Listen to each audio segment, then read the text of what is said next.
Dapat pujian dari masyarakat, kamu bilang pengacara hebat, tapi bagi saya 0% gitu loh. Selama kamu tidak bisa menjarakan klien saya, kamu 0. Sandi Arifin, kamu 0 ya.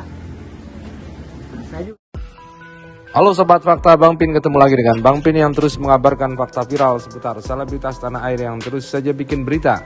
Dan dengan berita mereka tetap eksis di ranah media. Kini Firdaus Oyobo, pengacara Tiara Marlin Mbak Kiclep, Mingslep, karena terbukti Tiara Marlin bisa dijadikan tersangka oleh Haji Faisal dengan Sandi Arifin sebagai pengacaranya. Kita tahu memang Tiara Marlin sudah dilaporkan 2 kali oleh Emma Waroka yang sampai sekarang masih belum diproses dan statusnya belum menjadi tersangka. Terus kemudian Haji Faisal juga melaporkan di Polres Depok. Tapi sebenarnya laporan dari Haji Faisal ini lebih terakhir atau lebih dulu Emma Waroka daripada Haji Faisal. Namun ternyata laporan Haji Faisal yang diproses dahulu dan sudah menetapkan Tiara Marlin sebagai tersangka.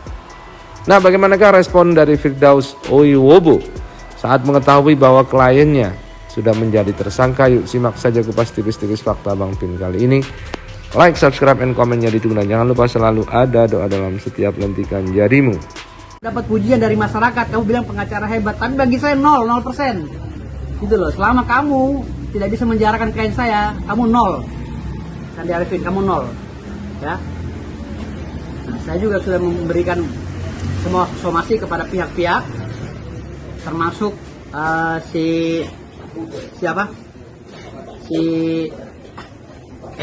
Emma Waroka ya, MI Marissa Ica. Somasi saya sudah tertegas ya sekarang di media, harus dipertegas karena somasi itu memang untuk mereka ya.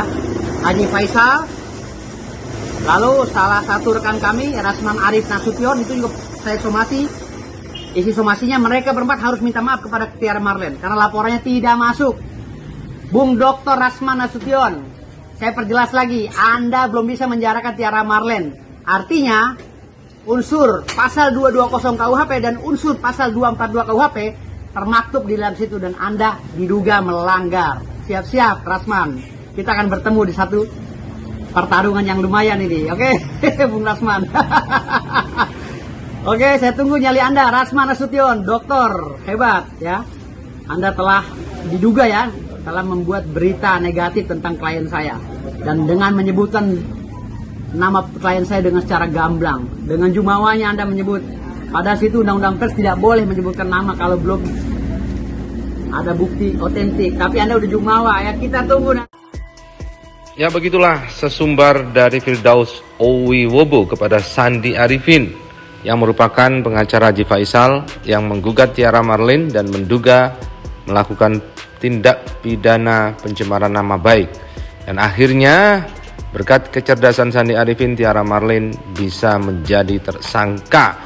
Dan berarti setelah tersangka akan bisa meningkat menjadi terpidana dan memakai baju oranye.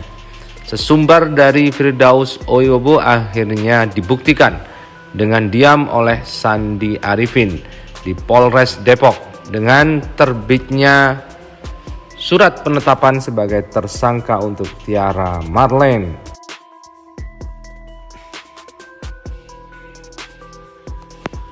Memang beberapa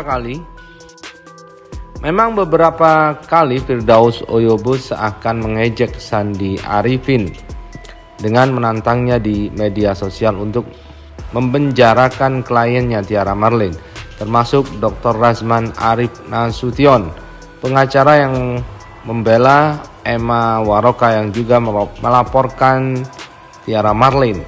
Bahkan Firdaus Oyobo sempat mensomasi pengacara-pengacara yang melaporkan kliennya.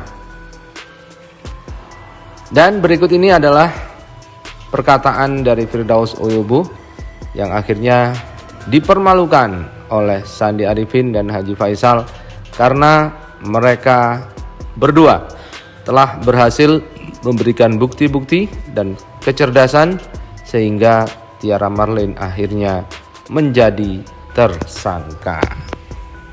Halo, assalamualaikum warahmatullahi wabarakatuh. Hari ini saya lihat seliweran video-video di media sosial ya tentang klien saya, Paulina Dadek dan Tiara Marlen, masih menjadi bahan hujatan sebagian kecil netizen ya. Hampir ada juga yang membela mereka, tapi ada beberapa orang yang berniat sungguh-sungguh ingin memenjarakan mereka, namun gagal lagi dan gagal lagi. Kalau saya mengutip dalam satu lagu lama ya, nyanyinya begini: gagal dan gagal lagi perjuangan ini. Jadi kalau orang-orang lama pasti tahu lagu itu ya.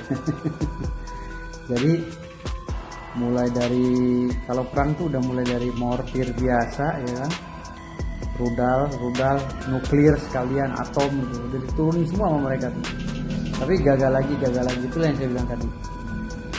Semua ini karena lagi-lagi tingkat kecerdasan kalau menurut saya. Tingkat kecerdasan seseorang, gimana caranya dia meramu satu permasalahan ya. Jadi untuk lawyer khususnya, lawyer yang bisa dibilang hebat itu adalah lawyer yang gimana mereka membantu kliennya, mendampingi kliennya yang sudah jelas-jelas dibully oleh orang se-Indonesia ya, dan dilaporkan oleh orang-orang yang kesal dengan mereka, didampingi dengan pengacara-pengacara yang hebat tapi gagal. Itu peran serta lawyernya yang perlu diacungi jempol, bukan lawyer yang dari pihak yang didukung oleh netizen. Justru lawyer yang diserang oleh netizen inilah yang bisa mempertahankan hak hukum dari kliennya. Itu yang perlu diacungkan jempol. Kalau lawyer yang didukung oleh netizen nggak ada tantangannya, nggak ada. Jadi di sini perlu saya garis bawahi bahwa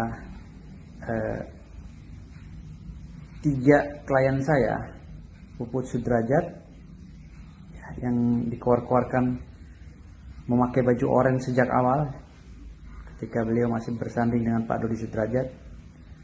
Lalu klien saya yang kedua, Tiara Marlen. Nah, yang terakhir ini Paulina Dadek atau Paulina Hutauruk di toko ini. Semuanya yang menyerang mereka belum ada buktinya. Baru woro-woro, kalau menurut saya baru woro-woro, dan perlu tingkat jenius yang tinggi ya, tingkat intelektual, kejeniusan, IQ yang tinggi, baru bisa menyerang mereka dengan ini. Karena di sini kami selaku kuasa hukum juga nggak mungkin membiarkan mereka teraniaya hanya karena laporan-laporan yang kami anggap kurang begitu berbobot. Oke, nggak sebanyak, sukses selalu. Bravo.